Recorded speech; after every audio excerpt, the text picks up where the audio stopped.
हमारा आज का अध्याय है अध्याय 7 द्रव्य की कणीय प्रकृति। हम पुस्तक का अध्याय शुरू करने से पहले हम कुछ वैदिक विज्ञान से हम क्या अध्ययन करें, हमने हमारे ग्रंथों में पहले से ही क्या अध्ययन किया हुआ है, इस अध्याय से रिलेटेड हम उस चीज़ों को, कुछ जरूरी इंपॉर्टेंट बातों को देखेंगे।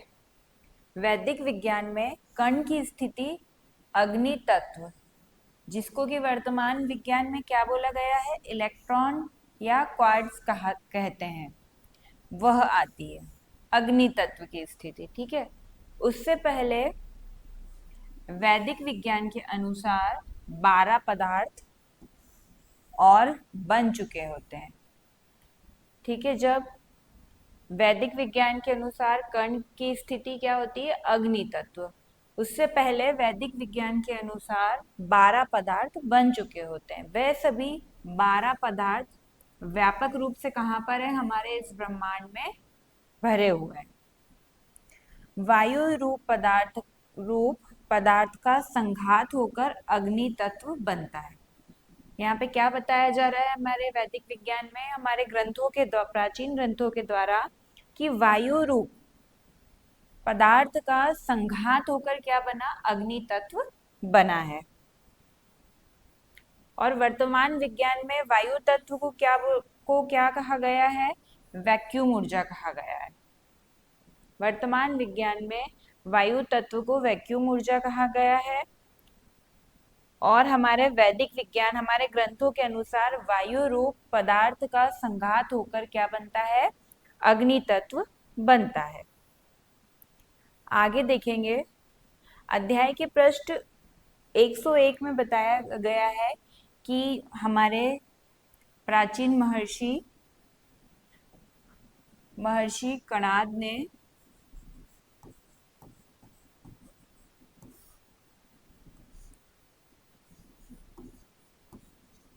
परमाणु, मतलब कि मॉलिक्यूल या एटम की खोज कर ली। ऐसा हमें वर्तमान विज्ञान में कि हमारी पुस्तक में पृष्ठ 101 में बताया गया है। लेकिन यहाँ पे वर्तमान विज्ञान के द्वारा यह समझने में थोड़ी गलती हुई है। वर्तमान विज्ञान महर्षि आचार्य कणाद के परमाणु को एटम समझ रहा है और अपने को गौरवान्वित समझ रहे हैं कि हमने, जो हमारे प्राचीन ऋषियों ने जो अध्ययन किया था, हमने उसको और उसके आगे का विज्ञान हमने पढ़ लिया है, खोज लिया है।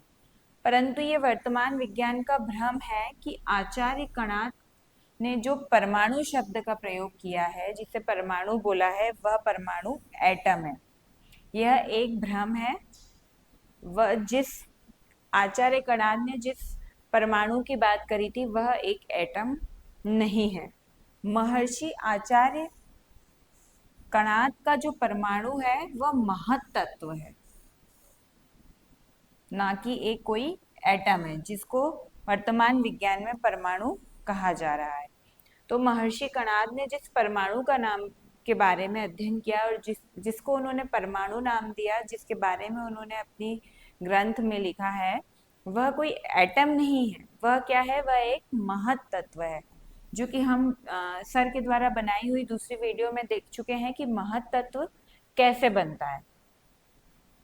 यह परमाणु बनने का आरंभिक चरण तब होता है जब ईश्वर प्रकृति के अणुओं के साम्यावस्था के 3 गुण, कौन से 3 गुण होते हैं साम्यावस्था के, सत रज और तम, सत रज तम, यह तीनों गुणों को जागृत अवस्था में प्रकट कर देता है।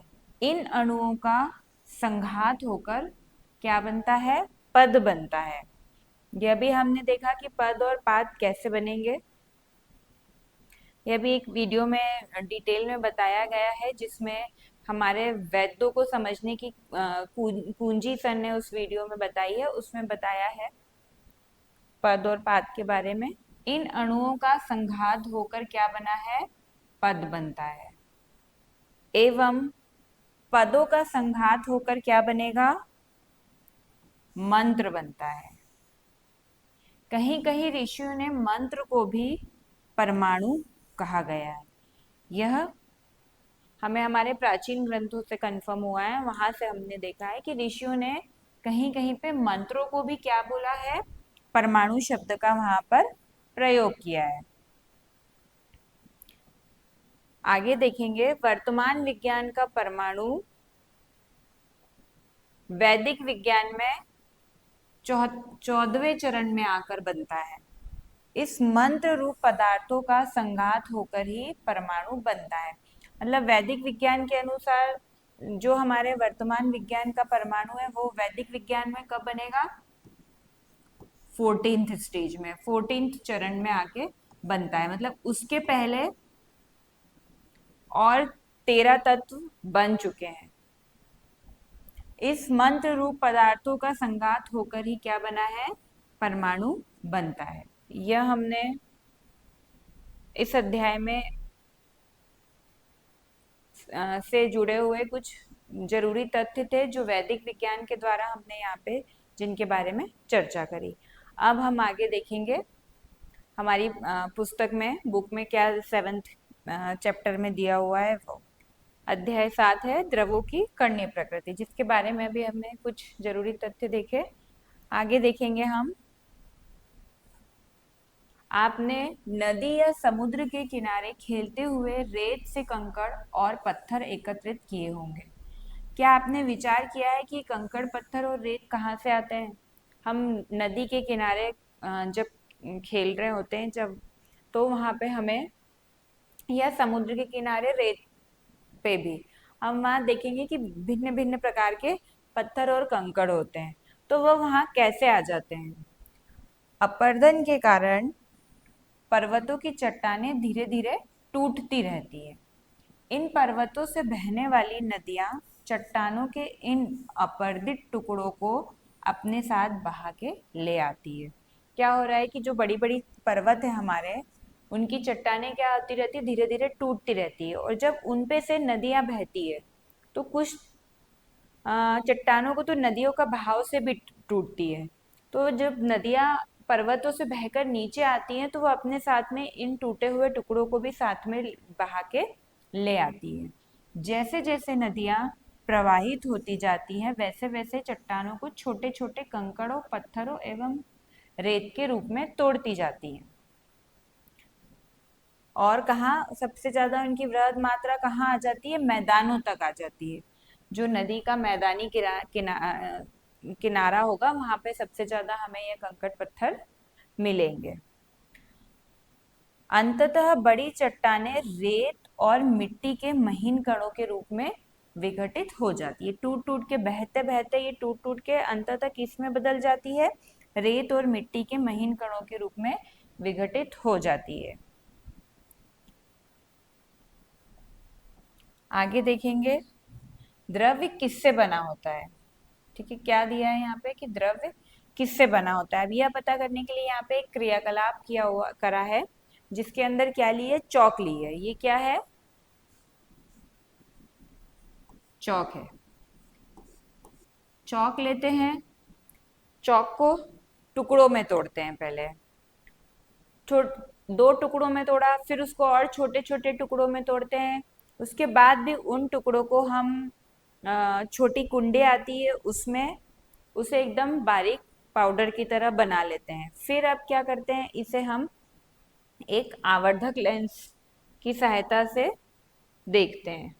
यहाँ पे आवर्धक लेंस की सहायता से इस बने हुए, चौक से बने हुए चूर्ण को हम देख रहे हैं। तो हम इसमें क्या पाएंगे कि ये जो चौक से चूर्ण जो बन के अब तैयार हो गया है, यह भी चौक का ही कण है।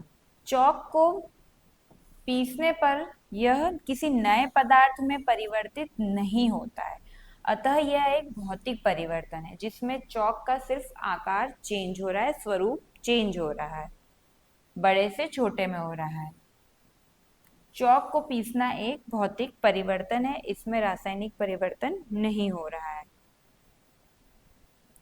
क्या करने की कोशिश कर रहे थे हम यहाँ पे कि द्रव्य किससे बना होता है। ठीक है, तो अब यहाँ पे हमने देखा चौक को हमने तोड़ के पीस के सबसे छोटे फॉर्म में लेकर आए हैं, उसकी अभी हम उसको आवर्धन लेंस में देख रहे हैं, तो अभी हमें क्या दिख रहा है, वो चौक का ही रूप नजर आ रहा है।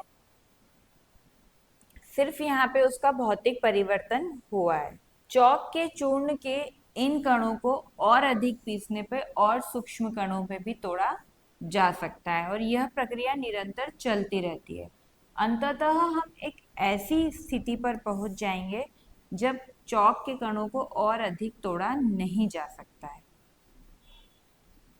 इस स्थिति में प्राप्त सूक्ष्म कण को हम क्या बोल सकते हैं, चौक की मूल निर्माण इकाई बोल सकते हैं। जब चौक का चूर्ण का और पीसने के बाद भी और उसका छोटे टुकड़ों में तोड़ना बंद हो जाएगा, तो जो सूक्ष्म कण हमें मिलेंगे वे क्या कहलाएंगे, चौक की मूल निर्माण इकाई कहलाएंगे।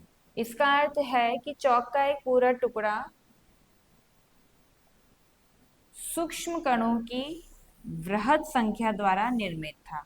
ये इकाइयां चौक के घटक कण हैं, जो छोटी छोटी सूक्ष्म इकाइयों से मिलके एक बड़ी संख्या में वह जुड़ा और क्या निर्माण हुआ, चौक का निर्माण हो गया। तो यह इकाइयां क्या कहलाएगी चौक के लिए, घटक कण। घटक कण वे मूल इकाई है जिनसे कि किसी पदार्थ के बड़े टुकड़े का निर्माण होता है। घटक कण क्या होंगे, वह सूक्ष्म इकाई होगी जिसके जिसके मिलने से किसी पदार्थ का निर्माण, किसी पदार्थ के बड़े टुकड़े का निर्माण होता है। चौक की भांति ही हम रेत और मिट्टी के कण बड़ी चट्टानों की सबसे छोटी इकाई नहीं होते हैं। ये चट्टानें उनके घटक कणों की एक वृहद संख्या से बनी हुई होती है। छोटी इकाई नहीं कहलाएगी, मिट्टी चट्टान की छोटी इकाई नहीं कहलाएगी, ये उसकी क्या कहलाएंगे, घटक कण कहलाएंगे, जिससे कि बहुत सारे इन घटक कणों से मिलकर वह चट्टान बनी हुई है। आगे देखेंगे, जैसे कि हम चीनी को जल में घोल लेते हैं तो क्या होता है। ठीक है, अब हम ये वाला एक इसमें क्रियाकलाप करते हैं। यह कांच के ग्लास में पेयजल लेते हैं, उसमें छोटा चम्मच चीनी डाल लेते हैं। कांच का एक ग्लास लिया, उसमें चीनी डाल ली। अब उसको क्या कर रहे हैं, हमको मिक्स नहीं करना है, सिर्फ चीनी डाल के छोड़ दी। अब हम उसको एक चम्मच की सहायता से ऊपरी सतह के पानी को टेस्ट करते हैं चम्मच से भर के, तो हमको कुछ परिवर्तन नहीं लगेगा। लेकिन कुछ समय हम क्या करते हैं, फिर उसके बाद उसको मिक्स करने लग जाते हैं, विलोडित करने लग जाते हैं चीनी को जल में। कुछ समय पश्चात क्या देखेंगे हम, कि चीनी हमें दिखना जल में बंद हो जाती है। और फिर अब उस पानी का टेस्ट हम करते हैं ऊपरी सतह का भी, तो क्या हमें लगता है, वह वह हमें मीठा लगता है।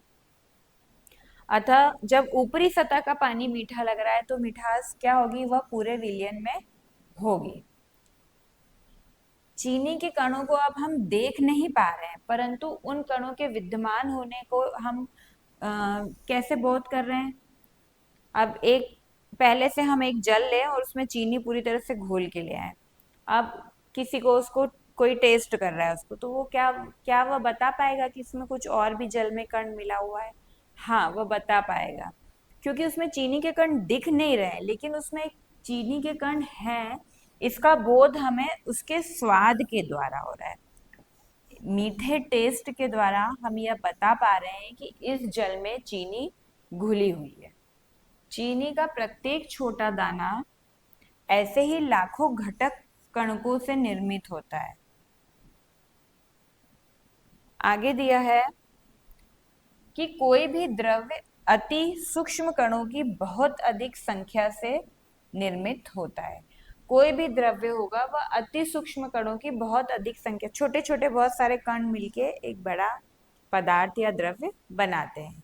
ये कण इतने छोटे होते हैं कि उन्हें किसी सामान्य सूक्ष्मदर्शी के द्वारा देखा भी नहीं जा सकता है।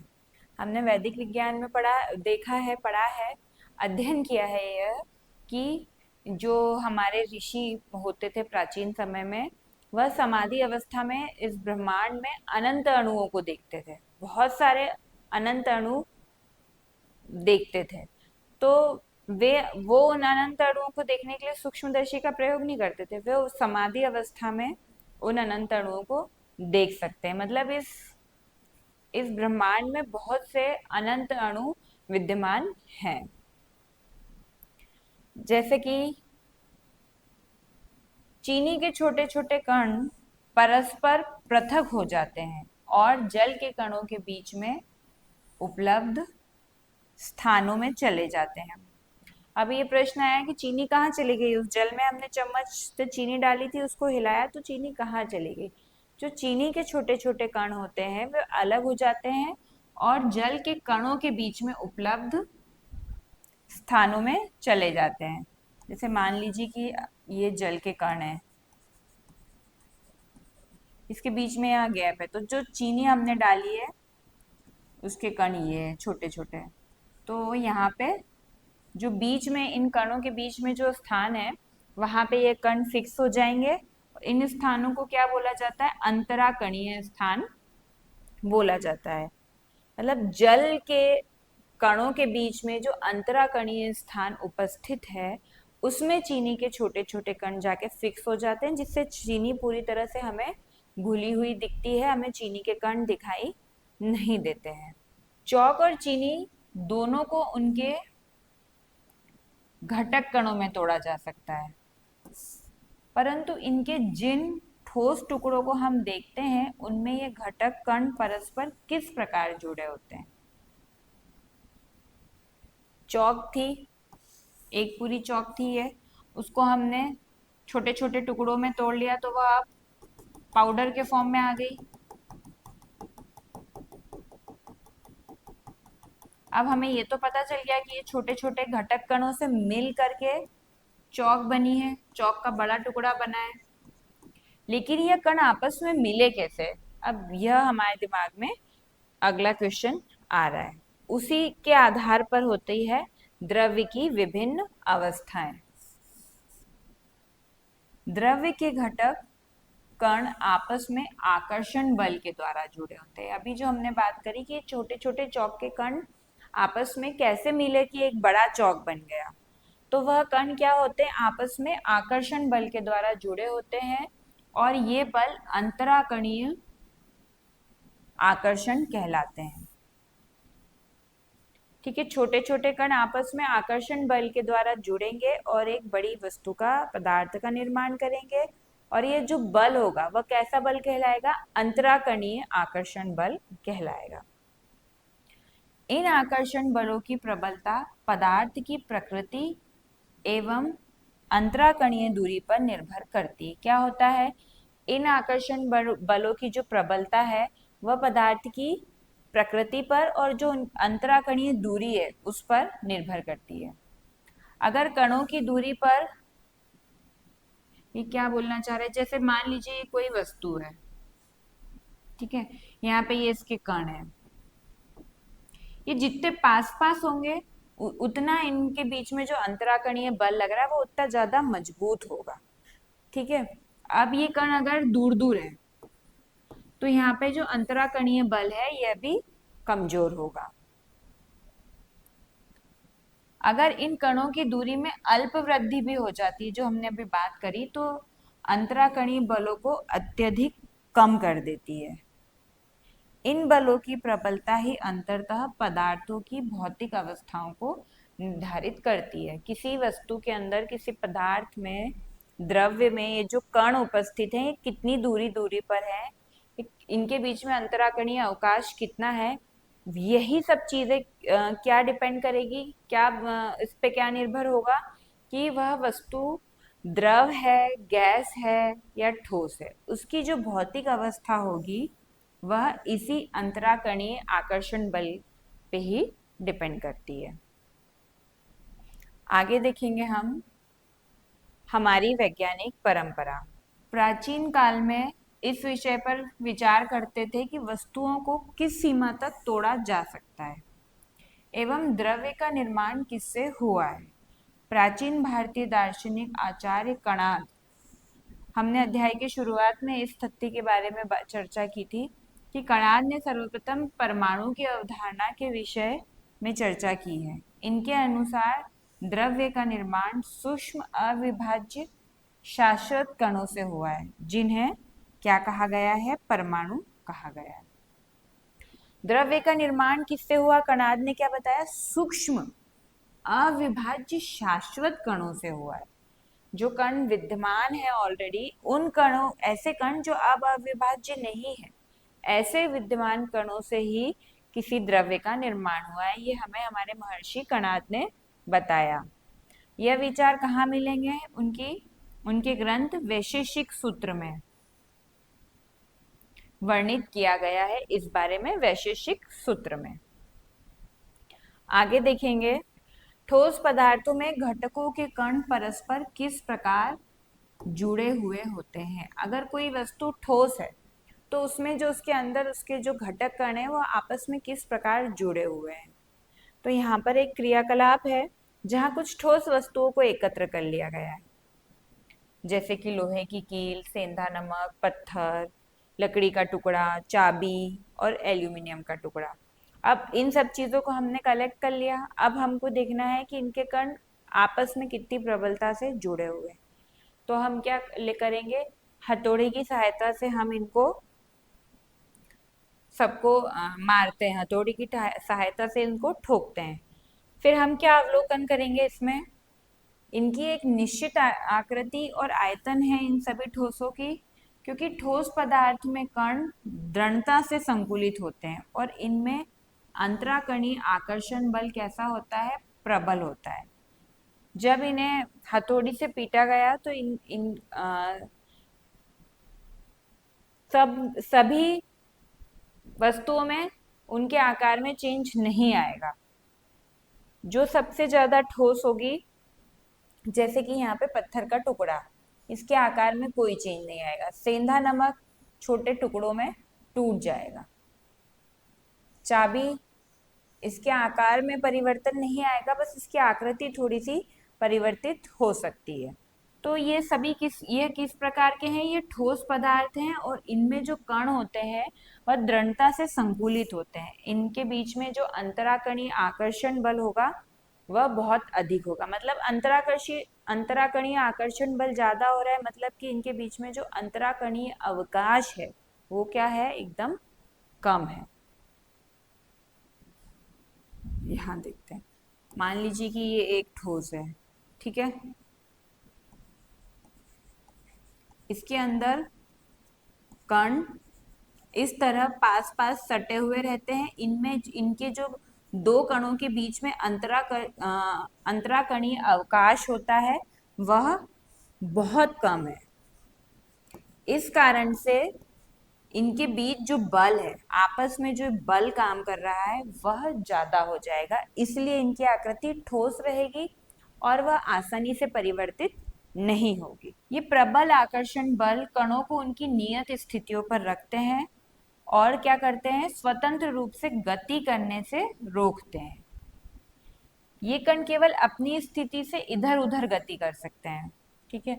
ये कण, अगर किसी ठोस में कुछ कण है तो यह वहीं ऊपर नीचे या दाएं बाएं गति कर सकते हैं। ऐसा नहीं हो सकता कि ये कण उठ के यहाँ आ जाएगा और ये कण उठ के यहाँ चला जाएगा। ऐसा सामान्य स्थितियों में नहीं होता है। इधर उधर गति कर सकते हैं, मतलब कंपन या दोलन कर सकते हैं, परंतु यह एक स्थान से दूसरे स्थान पर नहीं जा सकते हैं। आगे देखेंगे, जब ठोस पदार्थों को गर्म किया जाता है तो क्या होगा? यह उसका चित्र दिया हुआ है कि यह एक ठोस पदार्थ है। मान लीजिए एक लोहे का टुकड़ा है, ठीक है।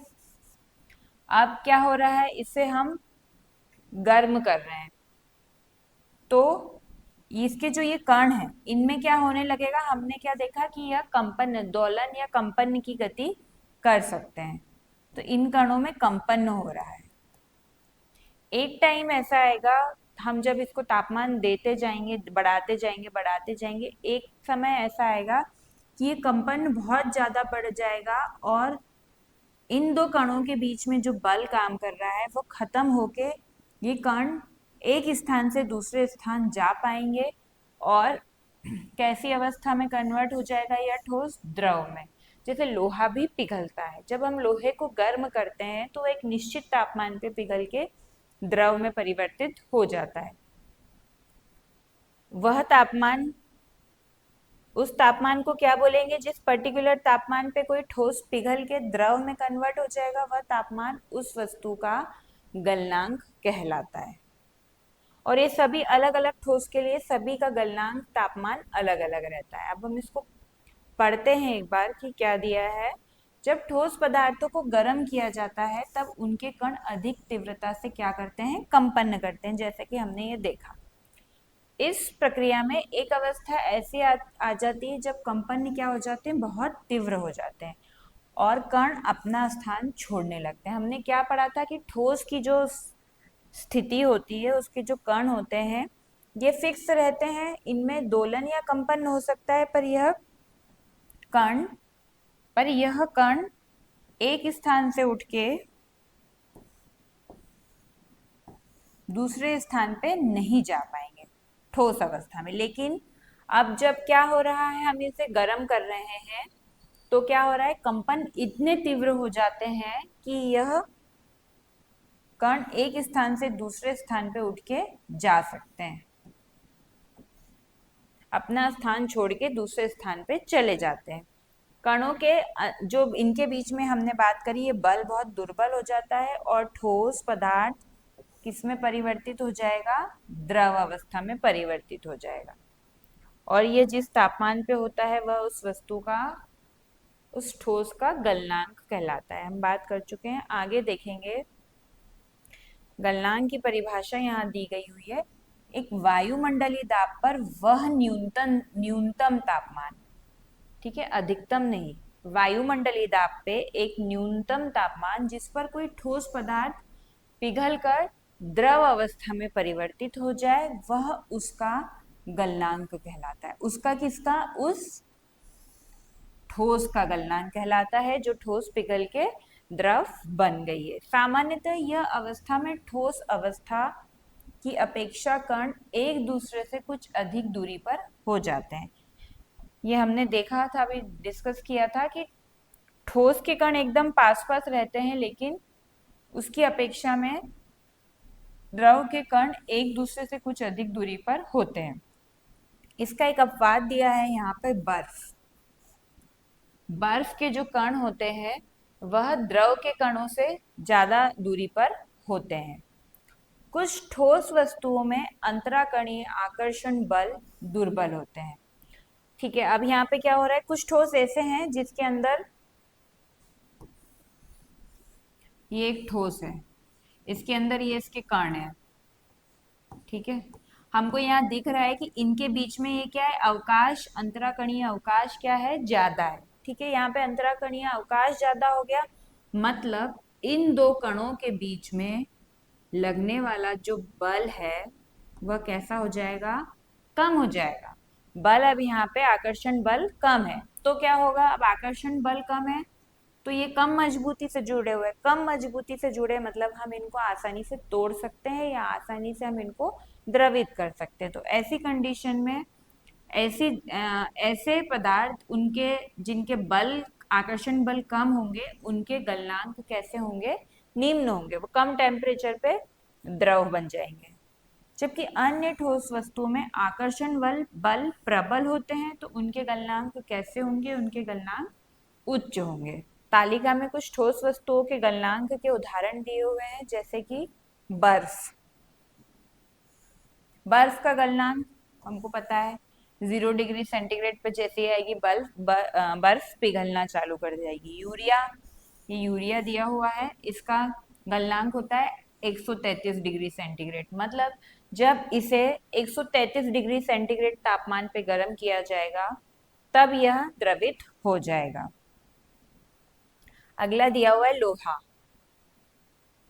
लोहे को द्रवित करने के लिए 1538 डिग्री सेंटीग्रेड तापमान की जरूरत होगी। जब इसे 1538 डिग्री सेंटीग्रेड तापमान दिया जाएगा, इसे गर्म किया जाएगा, तब यह पिघल के क्या बन जाएगा, द्रव अवस्था में आएगा।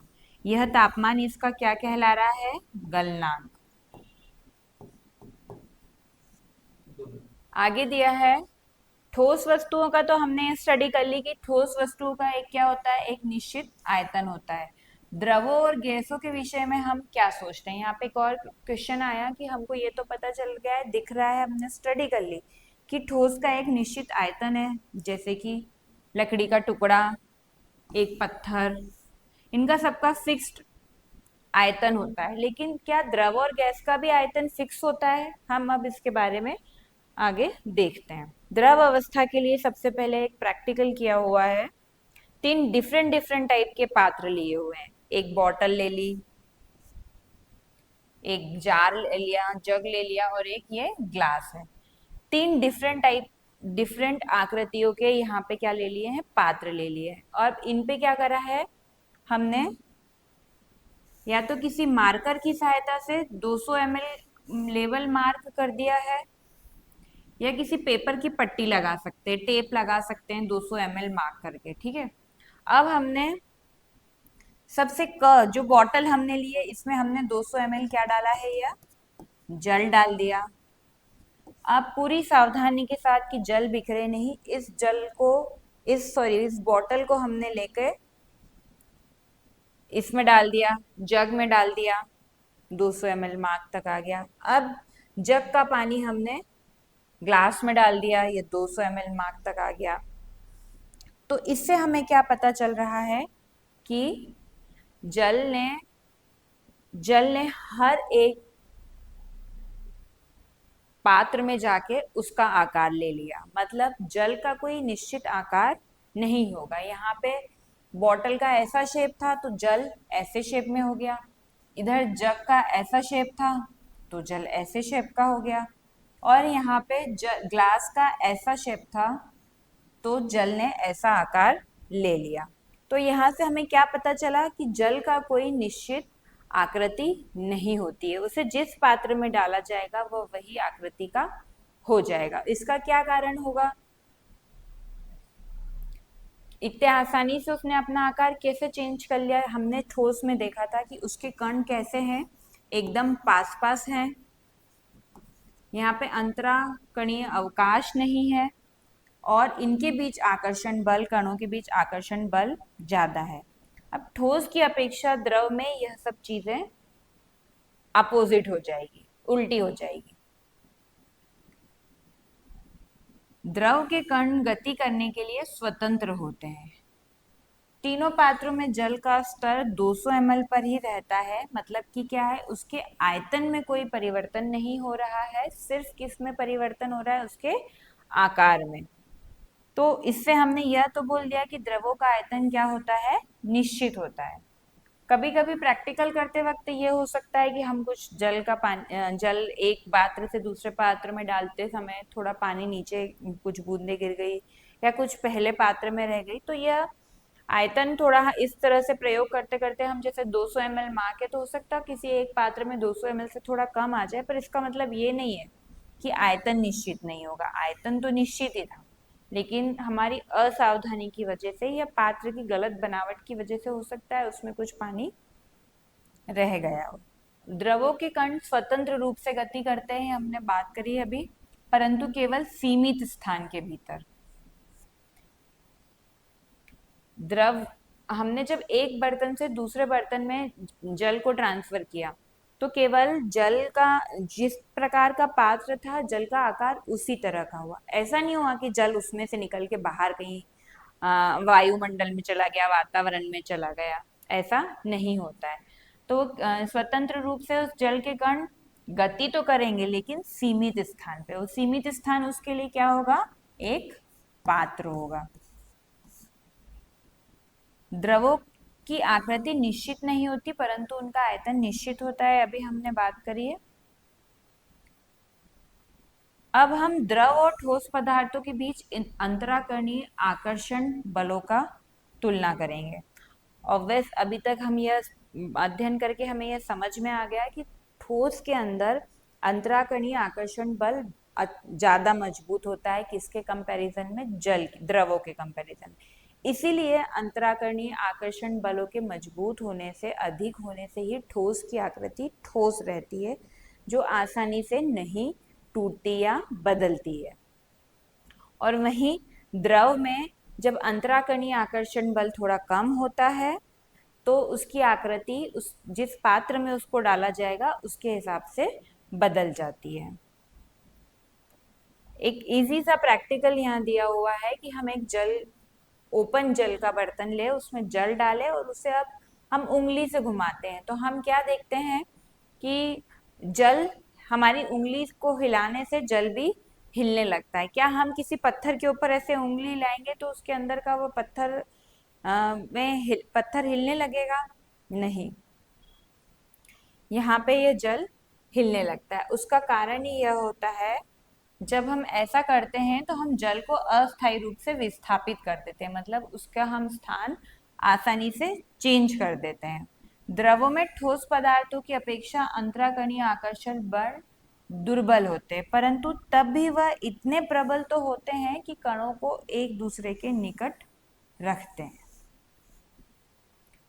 ठोस की अपेक्षा द्रव के अंतराणु बल आकर्षण जो बल होगा वह कम होगा, लेकिन इतना तो होगा कि वह अपने कणों को पास पास रख सके, एक कुछ आकृति में रह सके। जैसे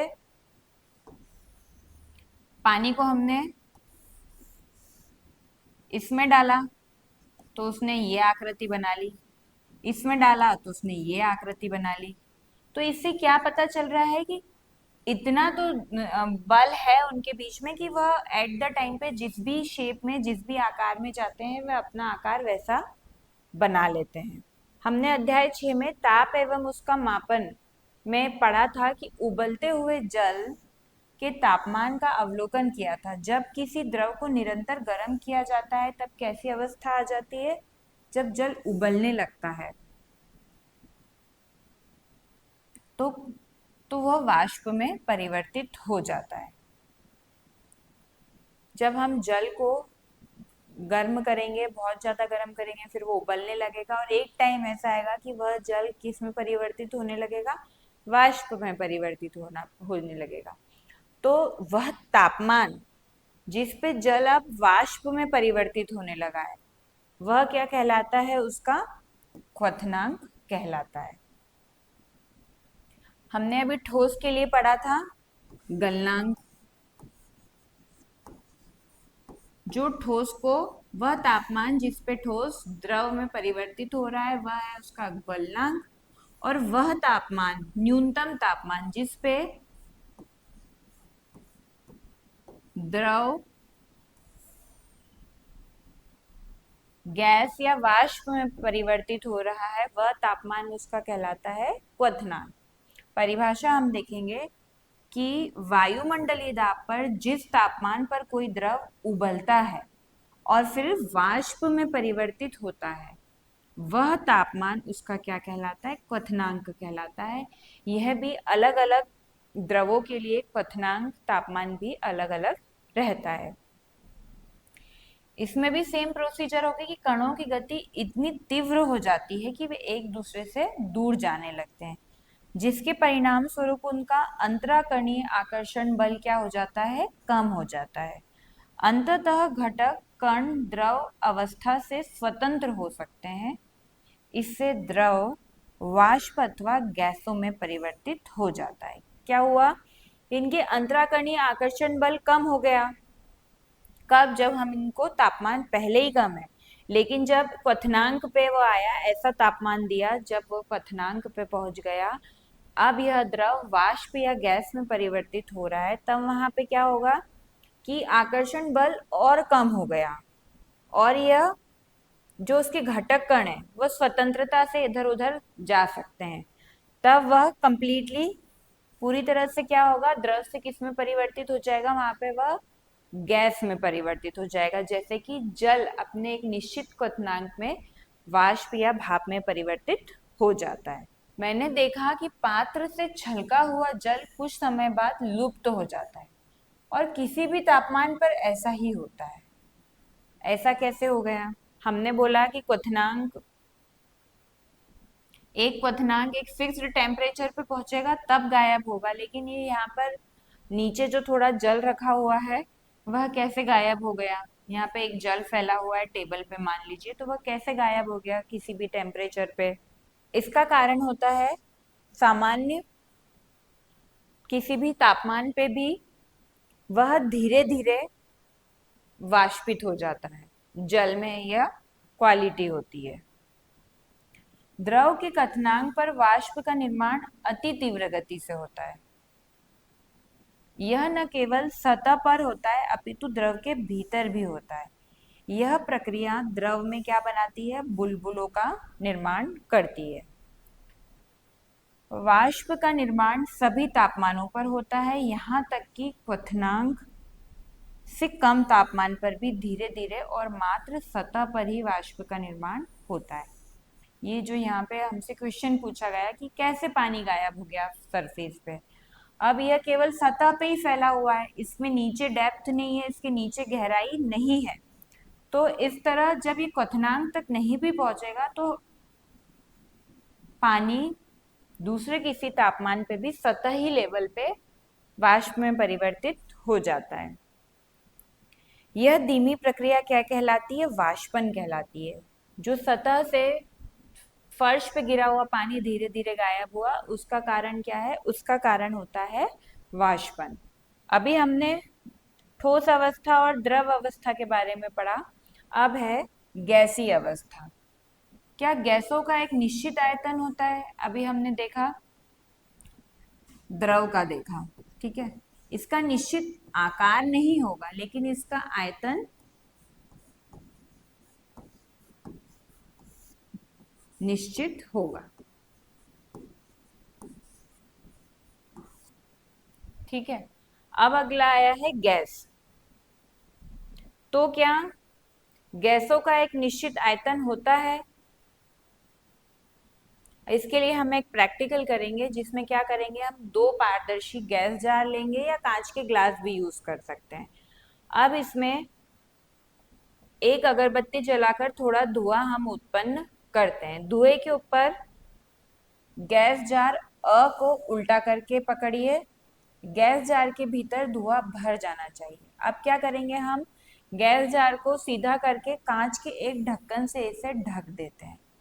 दूसरे गैस जार ब को उल्टा पकड़िए और इसे गैस जार अ को कांच के ढक्कन के ऊपर रख दीजिए, ठीक है। हम यहाँ डायग्राम में देखेंगे कि ये दो जार लिए हमने, ठीक है। अ और ब नाम दिया। सबसे पहले क्या करा, एक अगरबत्ती जलाई और उसके धुएं को हमने इस तरह से सेट किया अगरबत्ती को कि उसका धुआं अ जार के अंदर जाए।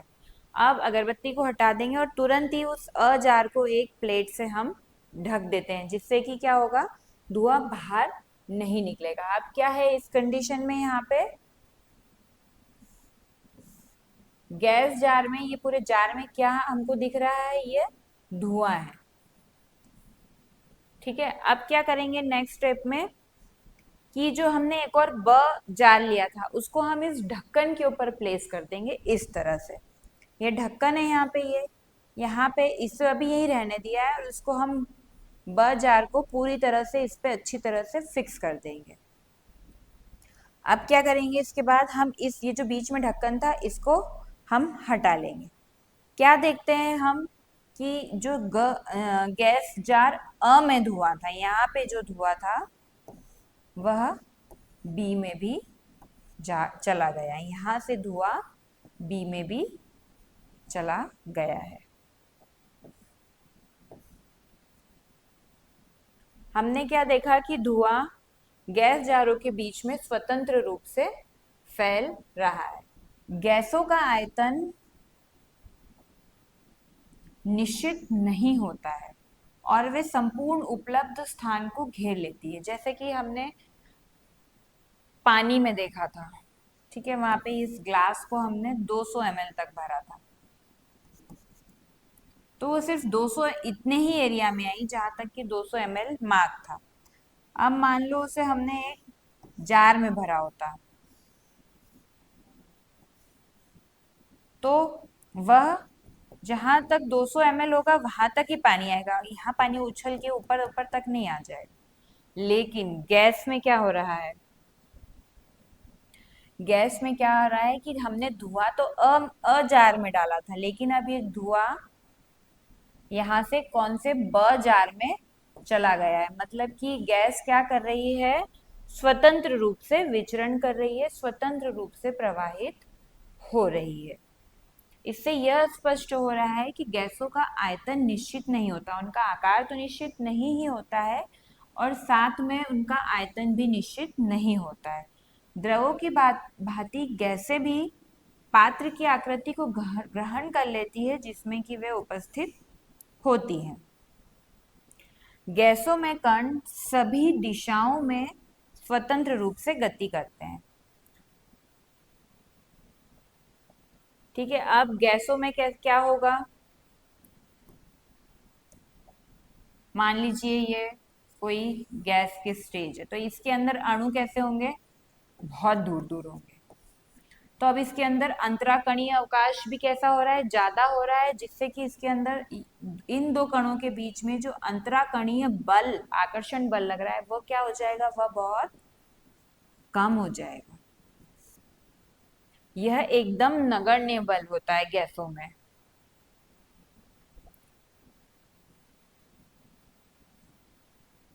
इसके कारण ही गैस एक निश्चित आकृति या आयतन नहीं रखती है। धुएं का उपयोग गैसीय अवस्था को निरूपित करने के लिए किया गया है। यहाँ हमने धुआं गैस के रूप में यूज किया है ताकि हमें वो आराम से विजिबल हो जाए, हम उसे आराम से देख सके और अध्ययन कर सके। वायु में निलंबित धुएं के सूक्ष्म कणों से गैसों के अदृश्य कण परस्पर टकराते रहते हैं और उनकी गति हमें गैस के कणों की गति का अवलोकन करने में सहायता करती है। ठीक है, वायु में अब वायु में धुआं जो होगा वह पूरी वायु में फैल जाएगा।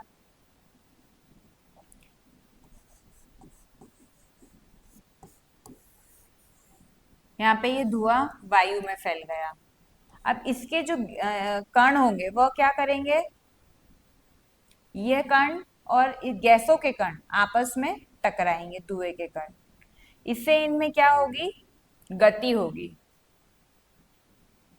टक्कर होगी तो गति हो जाएगी, इसके कण भी गति करेंगे, इसके कण भी ज्यादा गति करेंगे, तो उस गति के अवलोकन से हम गैसों का पता लगाते हैं। इस क्रियाकलाप को अगरबत्ती के धुएं के स्थान पर हम आयोडीन वाष्प के उपयोग के द्वारा भी दर्शाया जा सकता है। आयोडीन वाष्प थोड़ी डेंजरस हो सकती है, इससे किसी किसी को जलन भी हो सकती है, तो यह प्रयोग करते समय हमें पूरी तरह से सावधानी रखनी है। एक जार दिखाया जा रहा है जिसके अंदर आयोडीन की गैस, ये जो पिंक कलर की है ये आयोडीन की गैस है। बस सेम करेंगे, ये ए के अंदर आयोडीन की गैस है और ये बी जार है, बीच में इसे प्लेट से कवर कर देंगे और यहाँ ऊपर बी जार लगाएंगे, ढक्कन को हटा देंगे, तो हम क्या पाएंगे कि जो ए में आयोडीन की वाष्प थी वो कहाँ पहुंच गई है, अब बी में भी पहुंच गई है। आयोडीन को अब हम वाष्प के रूप में कैसे लाएंगे, तो किसी एक बंद जार में उस आयोडीन को हम कुछ समय तक रख कर आयोडीन की वाष्प को प्राप्त कर सकते हैं। द्रव और दोनों दोनों की ही आकृति निश्चित नहीं होती है। यह सबसे बड़ा गुणधर्म है जो इनको ठोस से अलग रखता है। आगे देखेंगे हम कि पदार्थों की तीनों अवस्थाओं में अंतराकणीय स्थान जो होता है, दो कणों के बीच में जो गैप होगा वह किस प्रकार से भिन्न भिन्न होते हैं। तो अब हम इसमें अभी हमने अंतराकणीय आकर्षण और अवस्थाओं के बारे में बात करी, ठोस, द्रव और गैस के बारे में। अब हम इन तीनों अवस्थाओं में ही अंतराकणीय स्थान के बारे में बात करेंगे, जो कि उसके गुण धर्म के निर्धारण में सहायक होती है। गुणधर्म का निर्धारण मतलब कि अगर कोई वस्तु ठोस है तो वो कैसे हुई, यह वस्तु इस विशेषता के कारण द्रव बन गई है, यह वस्तु इस विशेषता के कारण गैस है, यह उसके गुणधर्म का निर्धारण निर्धारण होता है। यहाँ पर एक क्रियाकलाप दिया हुआ है।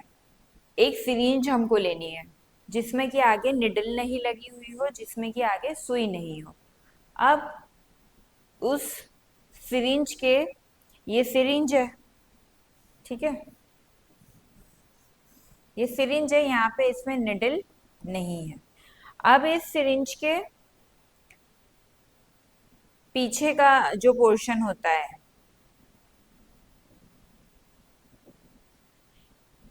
इसे बोलते हैं प्लंजर। इस पीछे वाले सिरिंज के पीछे वाले पोर्शन को हम पूरा खींच लेते हैं। अब उसके बाद क्या करेंगे, हम जो इसका जहां से निडल निकाल दी है तो वो आगे का टिप ओपन रहेगा, उस वाले टिप को या उस छिद्र को हम हमारे अंगूठे से बंद करेंगे। और हम क्या देखेंगे, हम क्या करेंगे, फिर इस पीछे प्लंजर को हम आगे की ओर धक्का देंगे।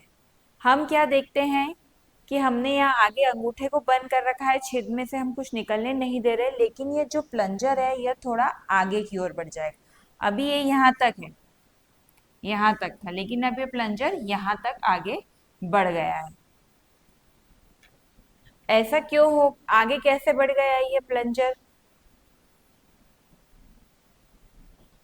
इसके अंदर, सिरिंज के अंदर जब हम प्लंजर को वापस दबाते हैं तो वायु का आयतन क्या हो जाता है, कम हो जाता है। वायु के, मान लीजिए यह कोई वायु है, कोई गैस है, उसके अणु है ये, तो उनके बीच में अंतराणु अवकाश, दो कणों के बीच में अवकाश इतना होता है। लेकिन जब अब हमने इसे, यहाँ इस सिरिंज में गैस है, वायु है, तो कण, मान लीजिए कण इतनी इतनी दूरी पर है, लेकिन जब हम इसे प्लंजर को आगे धका रहे हैं तो यह, इसमें क्या परिवर्तन हुआ, इसका आयतन परिवर्तन हो गया, प्लंजर आगे बढ़ा, गैस भी आगे को बढ़ गई है यहाँ पीछे से। तो अब क्या हो गया, इसके अणु, मतलब इसके अणु पास पास आ गए हैं, ठीक है। यह गैस में, वायु में होता है। जब हम प्लंजर को दबाकर वायु को संपीड़ित करते हैं तो कण एक दूसरे के पास आने के लिए बाध्य हो जाते हैं। इससे यह प्रदर्शित होता है कि उनकी सामान्य अवस्था में गैस कणों के बीच बहुत अधिक स्थान होता है और इस स्थान को हम बाहरी दाब लगाकर कम कर सकते हैं, जैसा कि हमने अभी इस प्रयोग में, सिरिंज में किया।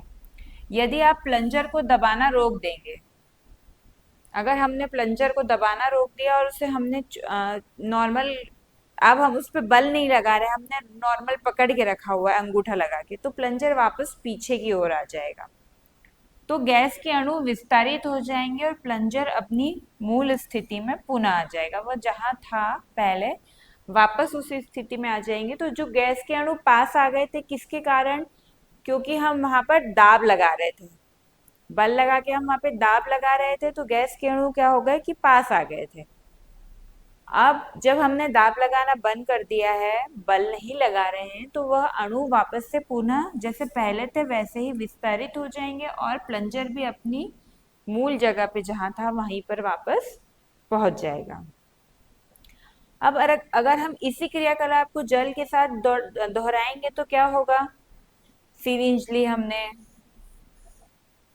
उसमें ये प्लंजर है, ठीक है, ये यहाँ पे होल है, अगर हमने इसको यहाँ पे बंद करके रखा, जल नहीं निकलने दे रहे हैं, तो अब हम प्लंजर को अगर आगे की तरफ करेंगे तो क्या होगा, प्लंजर आगे की तरफ जाएगा? नहीं, प्लंजर आगे की तरफ नहीं जाएगा, क्योंकि द्रव असंपरणीय है, उसमें बल या दबाव लगाने पर उसके आयतन में परिवर्तित नहीं होता है। यह किस प्रकार से होती है, असंपीड्य। आगे एक और क्रियाकलाप देखेंगे जिसमें द्रव के अंतर अणु के बीच में, अंतराणु के बीच के जो अवकाश है उसके बारे में हम देखेंगे। अभी हमने किस में देखा, गैस में देखा, जो उसके अंदर ज्यादा अवकाश था, इसलिए वहां पे दाब या बल लगाने पर संपीड़न हो गया उसमें, और ज्यादा उसमें दो कणों के बीच में अवकाश होता है, इसीलिए दो कणों के बीच में उसमें आकर्षण बल भी कम होता है। इसी के कारण गैस का निश्चित आयतन भी नहीं होता है। अभी हम द्रवों में देखेंगे अंतराणु का अवकाश को। क्या करेंगे, सबसे पहले एक कांच का पात्र ले लेंगे। ठीक है, एक फ्लास्क ले लिया समझ लीजिए, या बीकर ले लिया। अब उसमें हम पानी भर देंगे। पानी जहां तक हमने भरा उसको हम मार्क कर देते हैं अ। अब क्या करेंगे, इसमें हम 1 चम्मच हम इसमें चीनी डाल रहे हैं। यहाँ पे नीचे चीनी है, ठीक है, डाल दी हमने चीनी। चीनी दिख रही है, अभी हमने इसे मिक्स नहीं किया है। हम क्या देखते हैं कि जल का मार्क जो हमने अ तक कर रखा था वह जल ऊपर उठ गया है, और एक नया मार्क हम कर लेते हैं, निशान वहां पे बना लेते हैं, जिसे हम बोलते हैं ब। अब उसके बाद क्या करते हैं, हम इस चीनी को घोलते हैं। एक छड़ के द्वारा उसे घोलेंगे। अब उसके बाद हम इसको स्थिर होने देंगे। हम क्या देखेंगे, अब हमें चीनी तो नहीं दिखाई दे रही है जल में, वो पूरी तरह घुल गई है, लेकिन अब हमें एक और नया मार्क दिखेगा जो कि है स। और ये स मार्क अ और ब के बीच में है। जो केवल जल के लिए निशान बनाया गया था। ब जो अघुली शक्कर के कारण जल का आयतन ऊपर उठ गया था, जिसमें शक्कर का आयतन प्लस जल का आयतन होके ये ऊपर तक आ गया था ब। लेकिन शक्कर को घोल लेने के बाद हमें क्या मिला है, एक नया जल स्तर मिला है जो कि है स, और वह अ और ब के बीच में है।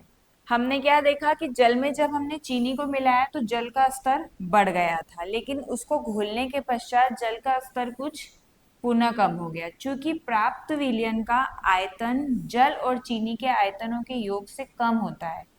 अतः यह इंगित करता है कि जल के कणों के बीच कुछ रिक्त स्थान होते हैं, जहां पर घुले हुए पदार्थ के कण फिक्स हो जाते हैं। ठीक है, मतलब जल के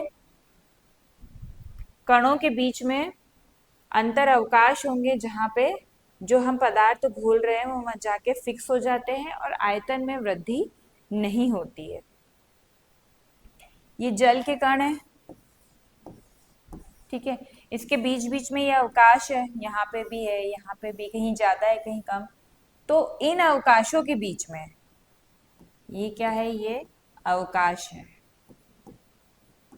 इन कणों के बीच में ये अवकाश है, अवकाश ये स्पेस है, खाली जगह है। तो इनके बीच में ये जो चीनी के कण है ये जाके फिक्स हो जाते हैं, बीच में जाके चीनी के कण व्यवस्थित हो जाते हैं, जिससे कि इसके आयतन में बहुत ज्यादा वृद्धि नहीं होती है। यही प्रयोग हम साधारण नमक और ग्लूकोज के साथ भी कर सकते हैं। प्रत्येक स्थिति में आप क्या देखते हैं, क्या रेत के कण घुलते हैं? अगर हमने रेत के साथ यह प्रयोग किया तो क्या रेत के कण घुलेंगे? नहीं, रेत के कण नहीं घुलेंगे, क्योंकि रेत एक ठोस है। और इसके कारण अगर हमने उसमें अब जल में ये रेत को मिला दिया है और अब हमने उसका आयतन नोटिस करेंगे तो क्या होगा, जल का आयतन बढ़ जाएगा। जल का आयतन रेत मिलाने पे बढ़ जाएगा। रेत घुलनशील भी नहीं है, रेत उसमें घुलेगी भी नहीं। आगे देखेंगे, जब रेत को जल में डाला जाता है तो रेत के कण जल पर नीचे, सतह पर नीचे बैठ जाते हैं और पात्र में कुछ स्थान घेर लेते हैं, जिससे कि वहां पे क्या होती है, जार में जो हमने जिसमें पानी लिया था हमको कुल आयतन में वृद्धि दिखेगा। अगर पानी ए मार्क तक है तो अब रेत के कण यहाँ आ जाने के कारण अब पानी कहाँ पे पहुंच जाएगा, बी मार्क तक पहुंच जाएगा। यहाँ पर द्रव्य की तीनों अवस्थाओं में अंतराकणीय स्थानों का व्यवस्थित चित्र दिया हुआ है। अंतराकणीय स्थानों का, ये किसका है, ठोस का है।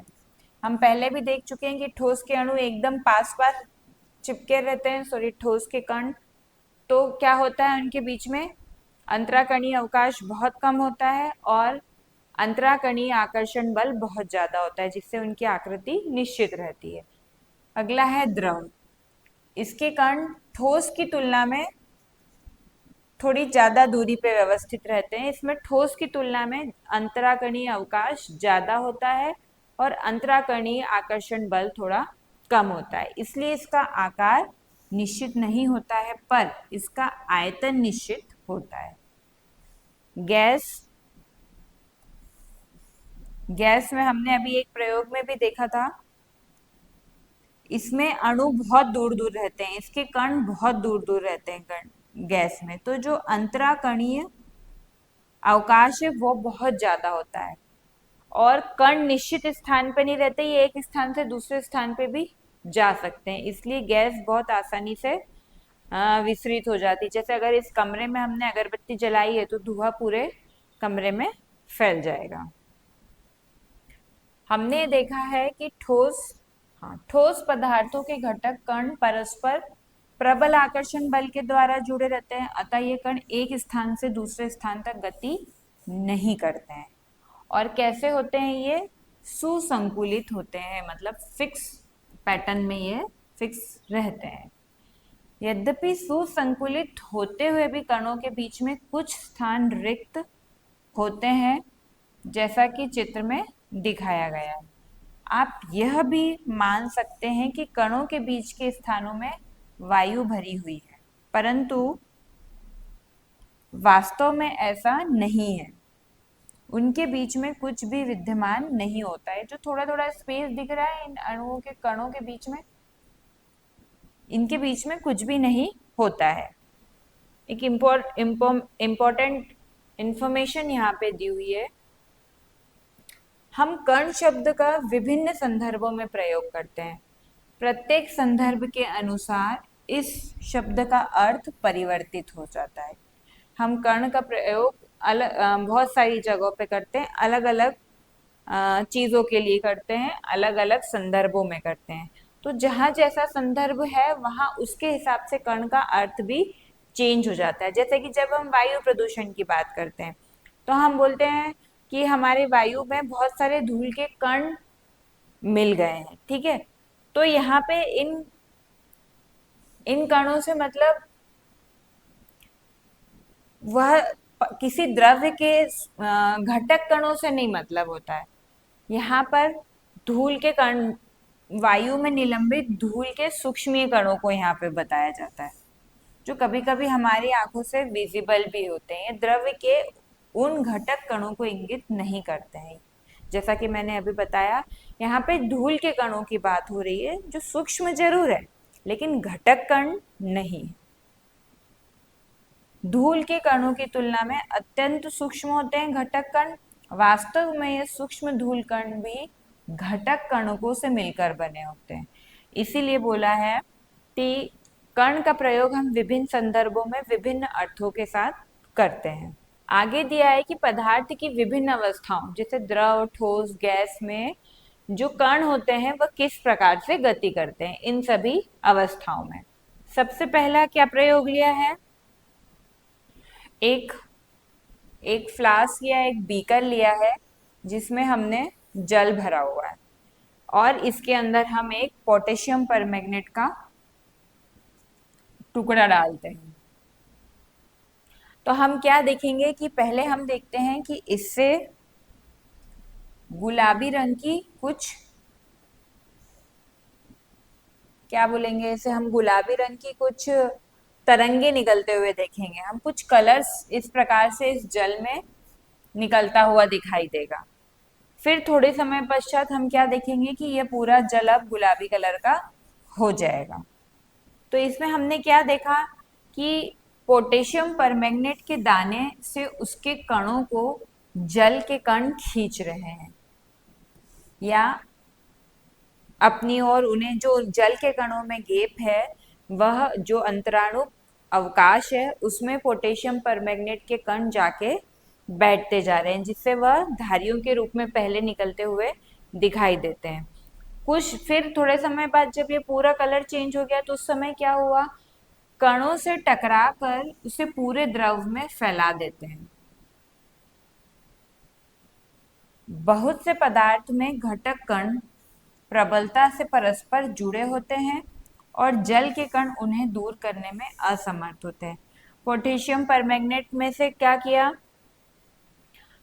जो जल के कण हैं, जो घटक कण हैं, वह दोनों टकराए आपस में और उसे पूरे द्रव में फैला दिया। किसे? पोटेशियम परमैंगनेट में। अब पोटेशियम परमैंगनेट का कलर होता है, जिसके कारण वह हमें पूरा जल अब हमें गुलाबी बैंगनी दिखने लगा है।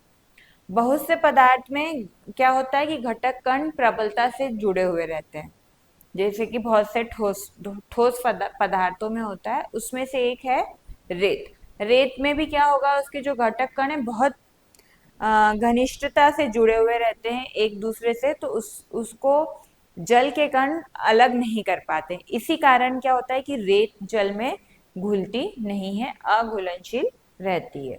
कुछ और प्रैक्टिकल करने की कोशिश करते हैं, जिसमें हम कांच के 3 जल लेते हैं, ओ सॉरी, कांच के 3 हम साफ ग्लास लेते हैं। इसका ऐसे ही बात करेंगे। कांच के हमने 3 ग्लास लिए, उसमें से एक ग्लास में हमने क्या डाला, गर्म पानी डाला। एक ग्लास में हमने रूम टेम्परेचर का पानी रखा और एक ग्लास में हमने फ्रिज का निकला हुआ या बर्फ के द्वारा ठंडा किया हुआ जल लिया। इसमें से प्रत्येक में हम पोटेशियम परमैंगनेट का एक छोटा छोटा दाना डाल देते हैं। फिर हम थोड़ी देर के पश्चात क्या देखेंगे कि कक्ष के तापमान पर रखे जल की तुलना में सबसे पहले गर्म जल में जल के कण अधिक तीव्रता से गति कर रहे हैं, जिससे कि सबसे पहले जो पोटेशियम परमैंगनेट का कलर है वो सबसे पहले गर्म जल वाले ग्लास में दिखेगा। फिर उसके बाद साधारण तापमान वाले जल में दिखेगा और सबसे अंत में हमें वह कलर पूरे ग्लास में ठंडे जल में दिखता है। तो इससे क्या तात्पर्य निकल रहा है कि जब ऊष्मा प्रदान की जाती है तो कणों की गति में वृद्धि हो जाती है। जैसे ही गर्म पानी में हमने पानी को गर्म पानी है वो, और उसमें पोटेशियम परमैंगनेट हमने डाल दिया है, तो अब गर्म पानी के कण तेजी से गति करेंगे, तो उसके साथ साथ पोटेशियम परमैंगनेट के कण भी जल्दी गति करेंगे और सबसे पहले गर्म पानी का कलर चेंज हो जाएगा। पोटेशियम परमैंगनेट, साधारण भाषा में बोले तो पोटेशियम परमैंगनेट सबसे पहले गर्म पानी में कलर देगा या घुल जाएगा।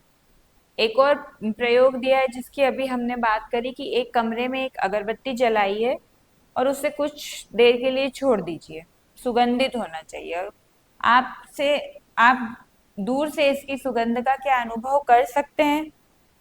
जब प्रारंभ में हम अगरबत्ती को किसी कमरे में जलाएंगे तो उसकी सुगंध हमें केवल अगरबत्ती के आसपास ही आएगी, लेकिन कुछ समय पश्चात आप सुगंध को पूरे कमरे में महसूस कर सकते हैं, उसको अनुभव कर सकते हैं। ऐसा इसलिए होता है क्योंकि अब इसके कण, अगरबत्ती के जो धुएं के कण है जिसमें सुगंध के कण मिले हुए हैं, ठीक है, सुगंध के कण अब क्या होंगे, पूरे कक्ष में फैल गए हैं और पूरे कक्ष को उन्होंने सुगंधित कर दिया है।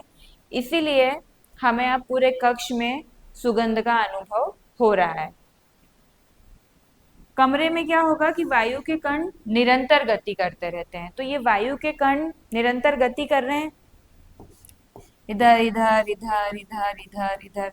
अब यहाँ पे अगरबत्ती के द्वारा निकला हुआ धुआं है जिसमें सुगंध के कण है।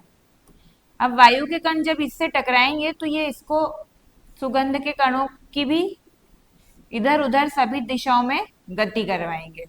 तो इससे क्या होता है कि कक्ष में चारों ओर सुगंध के कण फैल जाते हैं, मतलब वायु के कण सुगंध के कण से टकराते हैं और उनको कक्ष में पूरी तरह फैला देते हैं, जिससे हमें पूरे कक्ष में सुगंध का अनुभव होने लगता है।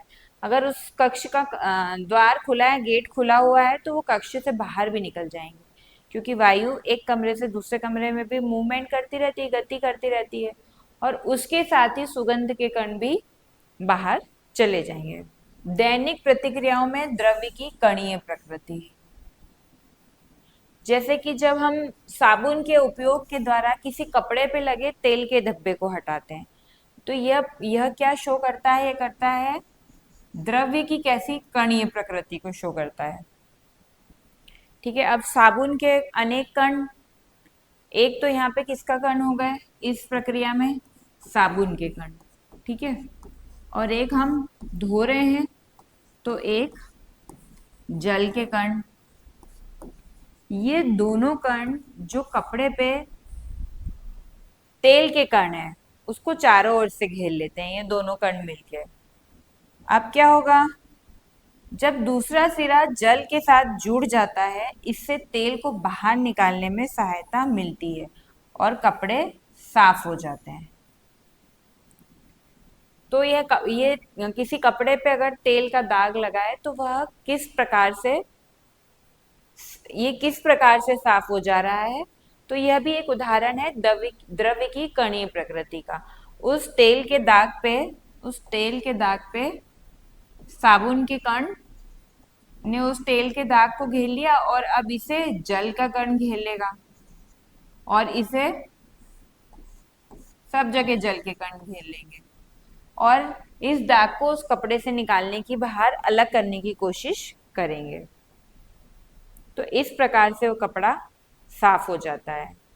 इस अध्याय के बहुत से प्रयोगों के द्वारा अब हम यह कह सकते हैं कि द्रव्य किससे बना होता है, सूक्ष्म कणों से मिलकर बना होता है और सूक्ष्म कण आकर्षण बल के द्वारा परस्पर बंधे होते हैं। अध्याय की शुरुआत में हमने सबसे प्रारंभ में बोला था कि ठोस ठोस वस्तु, उसका आकार ऐसा ठोस क्यों है, उसके अंदर चौक जो है जिसको हमने पाउडर में चेंज कर लिया था, मतलब उसके अंदर उसके यह घटक कण थे, ये किस प्रकार इकट्ठा होते हैं, मिलते हैं कि ये एक चौक का निर्माण कर देते हैं।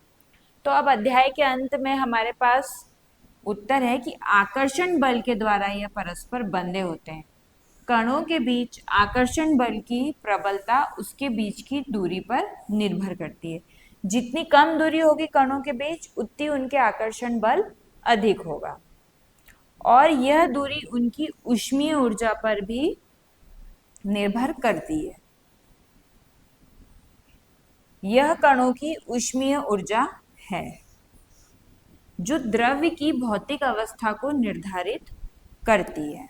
ठीक है, हमने देखा था, जैसे अध्याय के सबसे शुरुआत में देखा था कि अंतराकणीय आकर्षण बल उसकी भौतिक अवस्था को निर्धारित करेंगे। फिर एक और ऐड हुआ कि अंतराकणीय अवकाश उसकी भौतिक अवस्था को निर्धारित करेगा। अब एक और ऐड हो गया है कि किसी कण की उसकी ऊष्मीय ऊर्जा उसकी भौतिक अवस्था को निर्धारित करती है।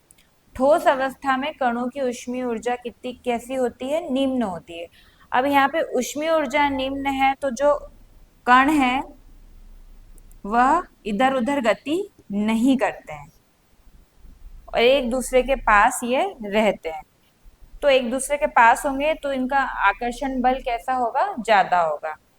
ये बल उनकी गति को मात्र लघु कंपनों तक सीमित करते हैं। हमने पढ़ा था ठोसों में कण एक स्थान को छोड़ के दूसरे स्थान पे गति नहीं करते, केवल उनमें उन्हीं के स्थान पर कंपन या दोलन की गति होती है। इसी कारण उनकी आकृति निश्चित रहती है। केवल जब वह उनके गलनांक तापमान उनको दिया जाएगा तभी उनके आकार में परिवर्तन होता है। किसी ठोस के गलनांक पर कणों के मध्य आकर्षण बलों को अप्रभावी करने के लिए ऊष्मीय ऊर्जा का प्रयोग किया जाता है। हमको गलनांक मतलब किसी टेम्परेचर पे, किसी तापमान तक पहुंचाने के लिए ऊष्मीय ऊर्जा दी जाती है।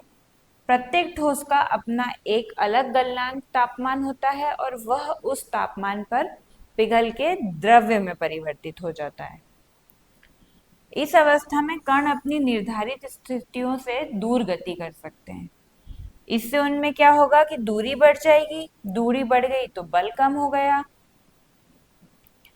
इस कारण से कण इधर उधर गति कर सकते हैं और वह उनके आकार में परिवर्तन आ जाता है, वह सीमित स्थान पे नहीं रहते हैं। इसीलिए ठोस गलनांक तापमान पे द्रव्य में चेंज हो जाते हैं। आगे देखेंगे कि गैसीय अवस्थाओं में कणों के मध्य आकर्षण बलों को अप्रभावी करने के लिए पर्याप्त ऊर्जा होती है। इसमें इस गैसीय अवस्था के अंदर ही पर्याप्त ऊर्जा होती है कि वो बल, जो थोड़ा बहुत बल है वो भी कम रहे। इसीलिए गैस किसी भी प्रकार की पूरे दिशाओं में आराम से स्वतंत्रता से गति कर सकती है। द्रव्य के इन घटकों को आगे और डिटेल में हम अगली कक्षाओं में भी आप लोग पढ़ेंगे। यहाँ द्रव्य की तीनों अवस्थाओं के कुछ इंपॉर्टेंट पॉइंट्स दिए हुए हैं, उनकी कुछ स्पेशल गुणधर्म दिए हैं। पहला ठोस, द्रव और गैस। पिक्चर में सभी को दिख रहा है कि ये कण एकदम पास पास चिपके हुए हैं। अंतराकणीय अवकाश कम है। न्यूनतम अंतराकणीय स्थान द्रव में, अंतराकणीय स्थान ठोस की पदार्थों से कुछ अधिक होगा, और गैसों में तो ये अधिकतम होगा। इतनी दूरी है इन सबके बीच में। कण सुसंकुलित होते हैं। ठोस में कण सुसंकुलित होते हैं। यह ठोस पदार्थों की तुलना में कण थोड़े विरल संकुलित रहेंगे। और इसमें तो गैस में कण कैसे होते हैं? कण स्वतंत्र होते हैं, ये एक स्थान से दूसरे स्थान पर गति कर सकते हैं।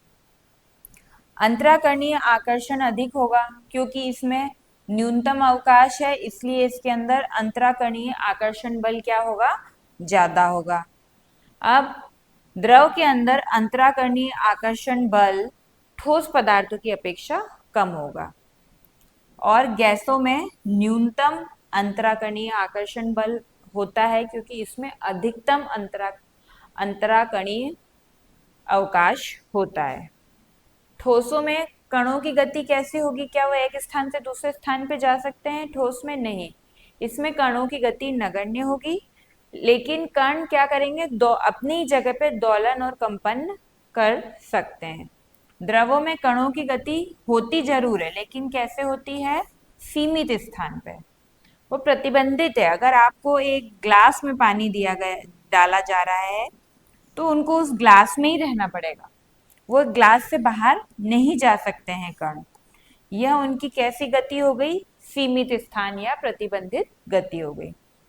लेकिन गैस में क्या होगा? अगर हमने गैस डाली है, यहां तक का 5 ml है पैरामीटर, और हमने इसमें गैस डाली है जो यहाँ तक एक बार तो फिल हो गई, पर ये यहीं तक नहीं रहेगी। इसका नेचर क्या है कि यह सब जगह फैल जाएगी। अगर ये ओपन है ये पात्र, तो इससे बाहर भी निकल जाएगी। तो गैस में कण संपूर्ण स्थान में गति कर सकते हैं। किसी एक निश्चित पात्र अगर वह खुला हुआ है तो उससे बाहर भी निकल सकते हैं। यहाँ स्मरणीय बिंदु दिया हुआ है। द्रव्यों का निर्माण अत्यंत सूक्ष्म कणों के द्वारा होता है, जिन्हें हमने क्या नाम दिया है? घटक कण। बहुत से घटक कणों से मिलकर द्रव्य बनेगा।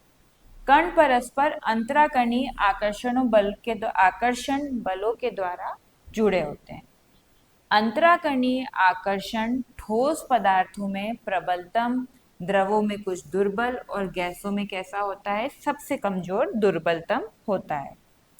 ठोस पदार्थों में प्रबल अंतराकर्णीय आकर्षण, न्यूनतम अंतराकर्णीय स्थान और घटक कणों की कोई स्वतंत्र गति न होने के कारण ही उनकी आकृति कैसी होती है? निश्चित आकृति होती है किसी भी ठोस की। द्रवों में अंतराकर्णीय आकर्षण ठोस पदार्थों की तुलना में थोड़ा दुर्बल होगा और अवकाश थोड़ा ज्यादा होगा। इससे क्या होगा? द्रवों का आयतन तो निश्चित होता है, परंतु इनकी कोई निश्चित आकृति नहीं होती है। गैसों में अब इसमें क्या होगा? अंतराकर्णीय आकर्षण कैसा हो जाएगा? नगण्य हो जाएगा, और अंतरकर्णीय स्थान अधिकतम होता है। इसी कारण गैसों की कोई निश्चित आकृति भी नहीं है और निश्चित आयतन भी नहीं होता है। कुछ यहाँ पे कुछ प्रश्न दिए हैं, हम उनको देखते हैं। ठोस पदार्थों और द्रवों में मूल अंतर यह है कि घटक कण ठोस और द्रव में, इसमें से क्या मूल अंतर है घटक कण के बेस पे? ठोस पदार्थों में सुसंकुलित होते हैं, सही बात है, जबकि द्रवों में स्थिर होते हैं, ये नहीं सही है। ठोस पदार्थों में सुसंकुलित होते हैं और द्रवों में एक स्थान से दूसरे स्थान तक गति करते हैं, ये करेक्ट है। ठोस पदार्थों में क्या सदैव गति करते रहते हैं घटक कण? नहीं, गति नहीं करते रहते हैं। ठोस पदार्थों में एक दूसरे से अधिक दूरी पर होते हैं क्या कण? नहीं, नहीं होते हैं। और द्रवों में स्थिर होते हैं क्या कण? नहीं, नहीं होते। तो इसका सही आंसर होगा कि ठोस पदार्थों में सुसंकुलित होते हैं और द्रवों में क्या होते हैं, वह एक स्थान से दूसरे स्थान पे गति करते हैं। बर्फ सत्य असत्य बताना है। बर्फ का जल में पिघलना किसी ठोस का द्रव में रूपांतरण का एक उदाहरण है, सही है, क्योंकि बर्फ ठोस है और जब वो 0 डिग्री सेंटीग्रेड उसको टेम्परेचर मिलेगा तो वह द्रव में रूपांतरित जल में रूपांतरित हो जाएगी। गलन प्रक्रिया में रूपांतरण के समय अंतराकर्णी आकर्षणों में कमी आ जाती है, सही है, यह भी सही है। अंतराकर्णीय आकर्षण में कमी आएगी तभी अणु कण दूर जाएंगे और वह ठोस से द्रव में परिवर्तित होगा। ठोस पदार्थों की एक निश्चित आकृति और निश्चित आयतन होता है, यह भी सही है। ठोस पदार्थों में अंतराकणीय अन्योन्य क्रियाएं अति प्रबल होती है और अंतराकणीय स्थान अति सूक्ष्म होते हैं, ये भी सही है। हमने देखा कि अंतराकणीय अवकाश कम हो रहते हैं ठोस में, बहुत पास पास में इसके अणु होते हैं, इसीलिए इसमें आकर्षण बल ज्यादा होता है और यह ठोस आकृति बनाते हैं, जो आकृति चेंज नहीं होती, जो आकृति बदलती नहीं है। यह अध्याय यहीं पे समाप्त हो रहा है। Thank you.